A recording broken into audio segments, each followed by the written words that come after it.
Chapter 56 The New Lodge. The second lodge would have to be bigger than the first if it was going to fit Broadfoot, the wolf moose. He was a towering hulk of an animal and had a thick coat of fur, but even he was struggling with the frigid temperatures. Broadfoot lived on the other side of the pond, in a dense section of forest that was home to many animals, most of whom were in desperate need of good thaw. The winter days were short, so there was no time to waste, and rather than walking all the way around the pond, Roz tested its frozen surface to see if it was safe to cross. She threw a heavy rock high in the air and watched it bounce off the hard ice. Then she carefully walked over the ice and into the forest on the other side, where she found Broadfoot waiting for her. The moose quietly led the robot to the clearing in the trees where the new lodge would go.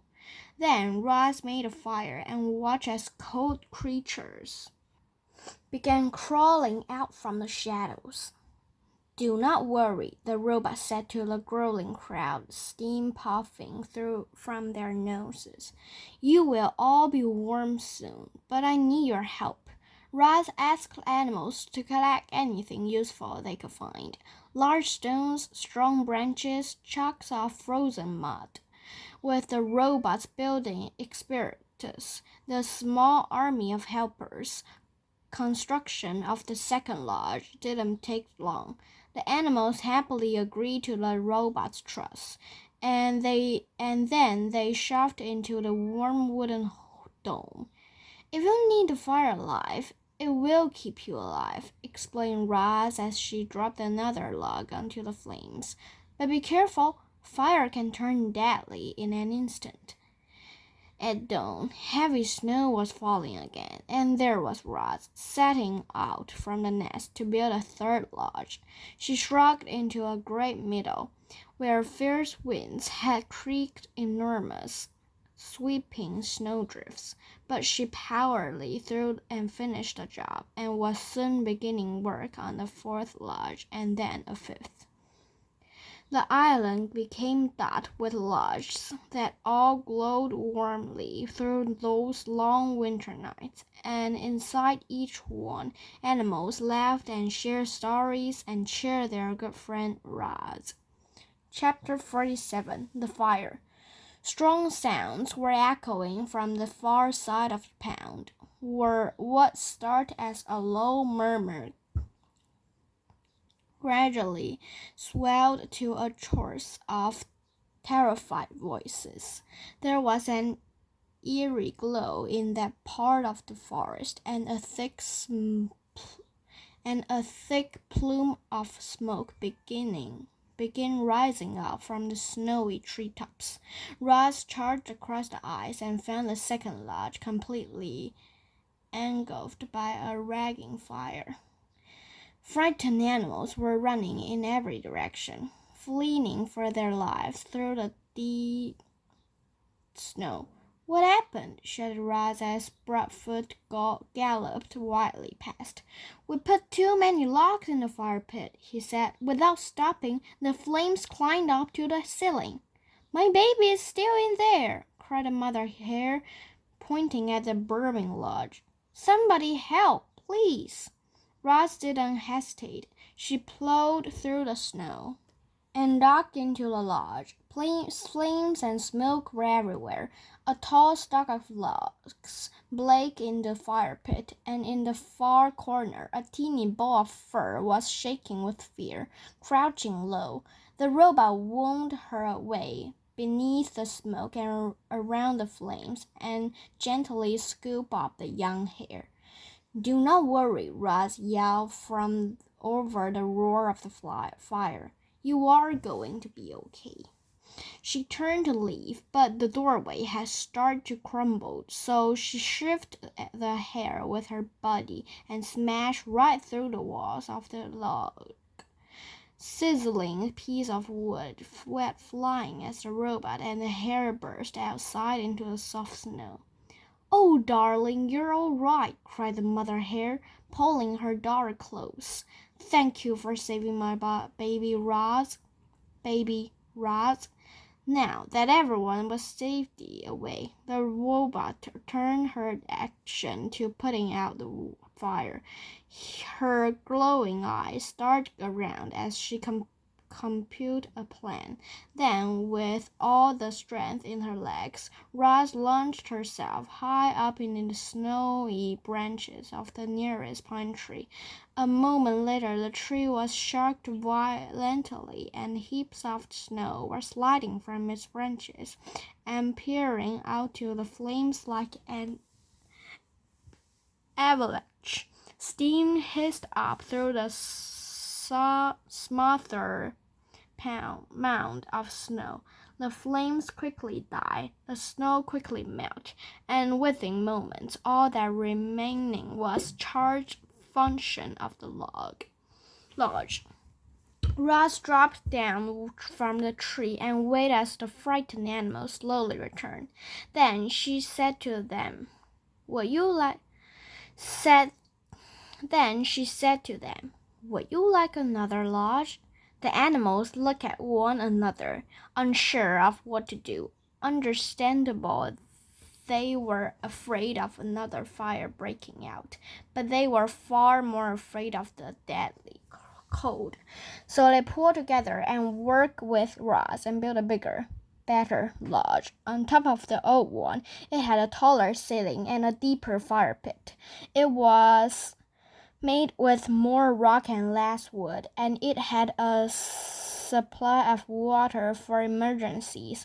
But the most important safety features of this rebuilt lodge were the lodgers themselves, who now had a whole new respect for fire. The conversation. Thanks to Rostrun's, life inside the nest was mostly harmless, but when the animals went outside, it was business as usual. Sometimes a lodger wouldn't return. Sometimes a lodger would return in a belly of another lodger, as you can imagine, that made for some awkward moments. So when everyone was gathered around the fire, they tried to keep things pleasant by having conversation like this. "I wonder what Brightbill is doing right now." Chick-Chack lay on her back and looked at the ceiling as she spoke. "And where he is, and who he's with, and if he ever thinks about us back here on the island." "I'm sure he thinks about us," said Roz. "I think about him all the time. I like to imagine that the geese had a fun flight to the winter grounds, and now Brightbill is floating on a lovely lake, eating yummy food and making wonderful new friends. But hopefully they're not too wonderful, because I'd like to stay his best friend if possible." "That is a nice thought," said Roz, "but I worry that the flock might have gotten caught in this icy weather. I do not think they would handle it well." "Don't worry, I'm sure they're fine," said Chick-Chack. "Brightbill is such a great flyer that I just know he'll keep the flock out of trouble." "He is a great flyer," said Roz, "but I still worry." Life is short. Dicton, the old groundhog, was giving another one of her fireside speeches. "I'll be lucky if I see the spring. I don't want your pity. I've had a good run, but I'll tell you what, if I could do it all over again, I'll spend more time helping others. All I've ever done is dig tunnels. Some of them were real beauties too, but they're all hiding underground. They're no good to anyone but me, and they weren't even good to me this winter.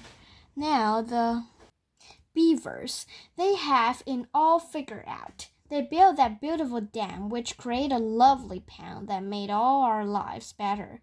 That must feel mightily good. The beavers made our lives better in another way, said Fink. They told Roz how to build. "And that's the truth," said Digdon. "Roz, you must have saved half the island with your lodge." "And to think we used to call you a monster.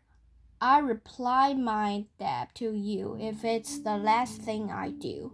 "Your friendship is mainment enough," said Roz. "Oh, please, you sweetness is gonna make me sick. There must be something we can do." "Your friendship really is enough. Friends help each other, and I will need all the help I can get. My mind is strong, but the body will not last forever. I want to survive as long as possible, and to do that, I will need the help of my friends." The animals listened quietly to Roz and thought of their own struggles to survive. Life in the wilderness was hard for everyone. There was no accepting that fact, but the robot had made their lives a little easier, and if ever they could, the animals would return the favor. "I have seen 93 winters, far more than any of you." Craig the turtle spoke slowly, but everyone always listened to his words. "And I can tell you that the winters have gotten colder, and the summers had gotten hotter, and the storms had gotten fiercer." "I heard that the ocean was getting higher," said Chick-Chack, "but I don't see how that could be true. I mean, where would all that extra water come from?" "You are right. The ocean is higher," said Craig. My grandfather used to say that long ago this island was not an island at all. It was a mountain surrounded by flatlands, and then the ground shook and the oceans grew, and the land slowly floated until the mountain became this island. Animals from far and wide were forced to come here to escape the floodwaters. In those early days, there were too many animals living in too small a place. The island did not have enough food to feed them all, but between fighting and disease and famine, a balance was finally reached, and we have kept the balance ever since. Chick-Chack's eyes grew wide with concern. "If the ocean keeps rising, the island will be swallowed up by the waves, and I don't even know how to swim. If the waves ever do swallow this island, it will not happen for a very long time," said Craig. "By then, we will all be long dead, even me." Everything has a purpose. It was Super's turn to lecture the lodgers. "The sun is meant to give light. Plants are meant to grow. We owls are meant to hunt. We mice are meant to hide. We raccoons are meant to scavenge. Roz, what are meant to do? I do not believe I have a purpose." "Ha! I respectfully disagree," said Super. "Clearly, you are meant to build. I think Roz is meant to grow gardens. Roz is definitely meant to care for Brightbill. Purpose, I'm simply meant to help others." Chapter 49. The Spring. Dripping water, flowing water, splashing water, winter's blanket of snow and ice was finally beginning to melt. White was fading away to expose the grays and browns that had been hiding beneath. Little green buds were appearing all over.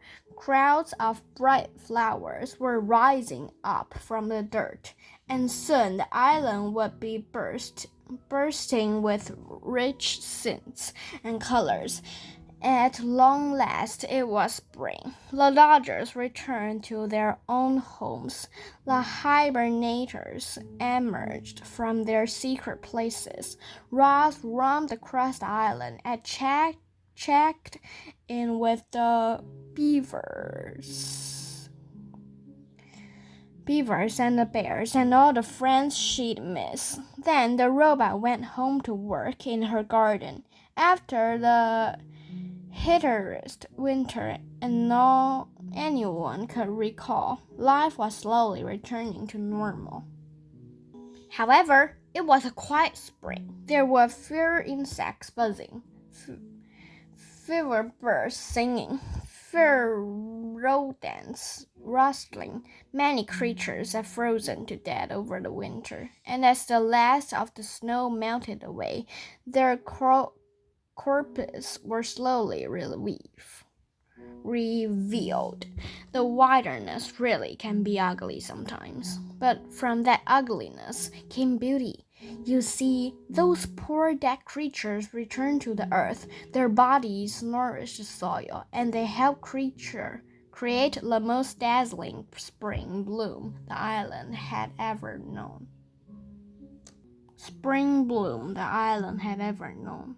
Chapter 60. The Fish. Help, help, he's got my tail. Paddler was splashing and screaming in a pond. Mr. and Mrs. Beaver were now here to be seen. So Ross picked up a fallen tree branch and stumped into the shadows. Grab onto this, she said as she reached out with the branch. Paddler grabbed it with his big teeth, and the robot lifted him up out of the water. And there, hanging from the young beaver's tail, was Rockmouth, the grumpy old pike. In one quick movement, Ross pulled in the branch and gripped the fish with her two hands. Paddler flopped into the water where his parents suddenly appeared. What is wrong with you, Rockmouth? Mrs. Beaver dragged her son away. You've always been a nuisance, but this time you've gone too far. Do us all a favor. Ross, toss him to the vultures. I cannot do that, said the robot, but I might be able to help. Ross placed Rockmouth in a deep puddle near the pond where he couldn't swim away. Then she waited for the fish to explain himself. Fish aren't very talkative, especially grumpy fish like Rockmouth. But eventually he opened up to the robot, and before long she was waving for the beavers to join them. Rockmouth used to live in the river, said Ross as the beavers shoved over. But you trapped him here when you built your dam. He has been angry about it ever since.